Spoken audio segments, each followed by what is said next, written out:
ଆମେ ଆଜି ପଢୁଛେ ଉପାଦ୍ୟ 2। ଉପାଦ୍ୟ 2 ର ସାମାନ୍ୟ କଥନ ହେଲା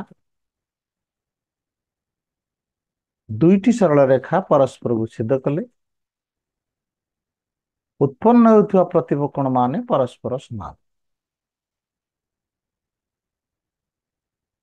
ଏ ବି ଏକ ସରଳ ରେଖା, ସିଡି ଅନ୍ୟ ଏକ ସରଳ ରେଖା, ଉଭୟ ପରସ୍ପରକୁ ଓ ବିନ୍ଦୁରେ ଛେଦ କରୁଛନ୍ତି।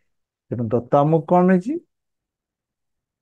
ସରଳରେଖା ଏ ବି ଓ ସରଳରେଖା ସିଡି ପରସ୍ପରକୁ ଓ ବିନ୍ଦୁରେ ଛେଦ କରୁଛନ୍ତି। ପ୍ରାମାଣ୍ୟ କଣ? ପ୍ରମାଣ କରିବାକୁ ହେବ ଯେ ସି ଓ ଏ କୋଣ ସହିତ ବି ଓ ଡି କୋଣ ସମାନ ହବ ଏବଂ ସି ଓ ବି କୋଣ ସହିତ ଏ ଓ ଡି କୋଣ ସମାନ ହବ। ଆମେ ଏବେ ପ୍ରମାଣ କରିବୁ। ଓସି ରଶ୍ମିର ଓ ଶୀର୍ଷ ବିନ୍ଦୁ ସରଳ ରେଖା ଏ ବି ଉପରେ ଅବସ୍ଥିତ। ତେଣୁ ଏ ଓ ସି କୋଣ ପ୍ଲସ୍ ବି ଓ ସି କୋଣ ମିଶି 180 ଡିଗ୍ରୀ। ଇକ୍ୱେସନ 1। ସେହିଭଳି ଓ ବି ରଶ୍ମିର ଓ ଶୀର୍ଷ ବିନ୍ଦୁ ସରଳ ରେଖା ସିଡି ଉପରେ ଅବସ୍ଥିତ।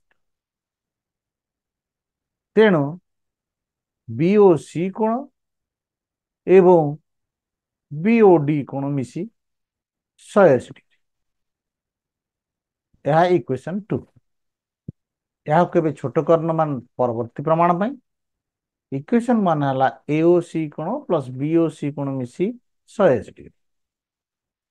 ସେମିତି ଇକ୍ୱେସନ 2 ହେଲା ବି ଓ ସି କୋଣ ପ୍ଲସ୍ ବି ଓ ଡି କୋଣ ମିଶି 180 ଡିଗ୍ରୀ। ଲେଖିବା ସେଇଟା। ତାହେଲେ ଇକ୍ୱେସନ 1 ର ବାମ ପଟ ଇଜ ଇକ୍ୱାଲ ଟୁ ଇକ୍ୱେସନ 2 ର ମଧ୍ୟ ବାମ ପଟ। AOC plus BOC is equal to POC କୋଣ ପ୍ଲସ୍ BOD କୋଣର ପରିମାଣ। ବର୍ତ୍ତମାନ ଦେଖିବା ଇକ୍ୱେସନ ଭିତରେ ଉଭୟ ପଟରେ BOC କୋଣ ମିଶିକି ରହିଛି। BOC କୋଣ AOC କୋଣରେ ମିଶିଲେ 180 ଡିଗ୍ରୀ, BOC କୋଣ BOD କୋଣରେ ମିଶିଲେ ମଧ୍ୟ 180 ଡିଗ୍ରୀ। ଉଭୟ ପଟରୁ BOC କୋଣକୁ ବାଦ ଦେଇଦେଲେ ଆମକୁ ମିଳିବ କଣ? AOC କୋଣ ସହିତ BOD କୋଣ ସମାନ। ଏହା ଆମେ ପ୍ରାମାଣ୍ୟର ପ୍ରଥମଟି ପ୍ରମାଣ କରିଦେଲେ। ଦ୍ୱିତୀୟଟି ଦେଖିବା। BOC କୋଣ ଓ BOD କୋଣ ଇକ୍ୱେସନ 2 ଅନୁସାରେ BOC ଓ BOD ମିଶିକରି 180 ଡିଗ୍ରୀ।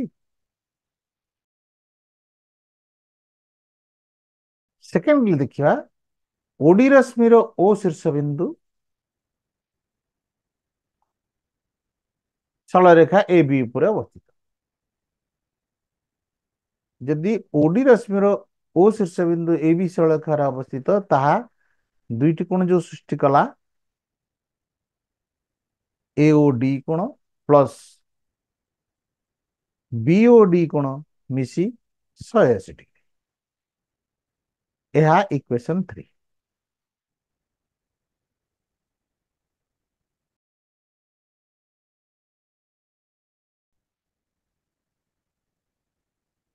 ଇକ୍ୱେସନ 2 ଏବଂ ଇକ୍ୱେସନ 3 ରୁ ଆମେ ପାଇବା BOC ପ୍ଲସ୍ BOD ର ମୂଲ୍ୟ ଯଦି 180 ଏବଂ AOD ପ୍ଲସ୍ BOD ର ମୂଲ୍ୟ ଯଦି 180, ତାହେଲେ BOC plus BOD is equal to AOD plus BOD। ଏବେ ଦେଖିବା ଉଭୟ ପଟରେ କିଛି ସମାନ ଜିନିଷ ଅଛି କି? BOD ଉଭୟ ପଟର ସମାନ। ତାହେଲେ ଏଇ BOC ସହିତ BOD କୋଣ ମିଶି 180 ଡିଗ୍ରୀ, AOD ସହିତ BOD କୋଣ ମିଶିକରି ମଧ୍ୟ 180 ଡିଗ୍ରୀ। ତେଣୁ ଉଭୟ ପଟରୁ BOD କୋଣ ବାଦ ଦେଇଦେଲେ ଆମର ବଳି ପଡିବ BOC କୋଣ ଇଜ ଇକ୍ୱାଲ ଟୁ AOD କୋଣ। ପ୍ରମାଣିତ।